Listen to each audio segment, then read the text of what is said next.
നമ്മൾ ഈ കുറേ ഫംഗ്ഷനിലൊക്കെ പോകുമ്പോൾ ഇതുപോലെ കല്യാണ ഫംഗ്ഷൻസിലാണെങ്കിലും ആൾക്കാർ ചോദിക്കാറുണ്ട് എൻ്റെ പാരൻസിനോട് മോൻ എന്താ ചെയ്യണമെന്നൊക്കെ ചോദിക്കും. ഞാൻ ബിടെക്കിലായിരിക്കുന്ന സമയത്ത് ഇതുപോലെ കുറേ ക്യാമ്പസ് പ്ലേസ്മെൻറ്റും കാര്യങ്ങളൊക്കെ കിട്ടാതിരുന്നപ്പോൾ എൻ്റെ പാരൻസിനും നല്ല കോൺഫിഡൻസ് കുറവായിരുന്നു. ചെറുപ്പം മുതലേ എനിക്ക് നല്ല രീതിയിൽ ഗെയിം കളിക്കാൻ ആഗ്രഹമുണ്ടായിരുന്നു. കുറേ ഗെയിംസ് ഇങ്ങനെ കളിച്ച് എനിക്കിങ്ങനെ കുറേ ഐഡിയാസ് വരുമായിരുന്നു, കുറച്ചുകൂടി ഫീച്ചേഴ്സ് ആഡ് ചെയ്ത് തന്നെ കൊള്ളായിരുന്നു എന്നുള്ളത്. അങ്ങനെ ഒരു മൈൻഡ് സെറ്റ് വെച്ചിട്ടാണ് ഞാൻ അവസാനം ഗെയിം ഡെവലപ്പർ എന്നുള്ള രീതിയിൽ പോയത്.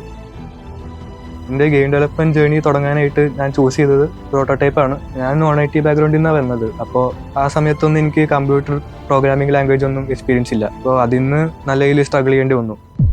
ഞാൻ പ്രോട്ടോടൈപ്പിലേക്ക് വന്നപ്പോൾ 1 ഇയർ നല്ല രീതിയിൽ സ്ട്രഗിൾ ചെയ്തു.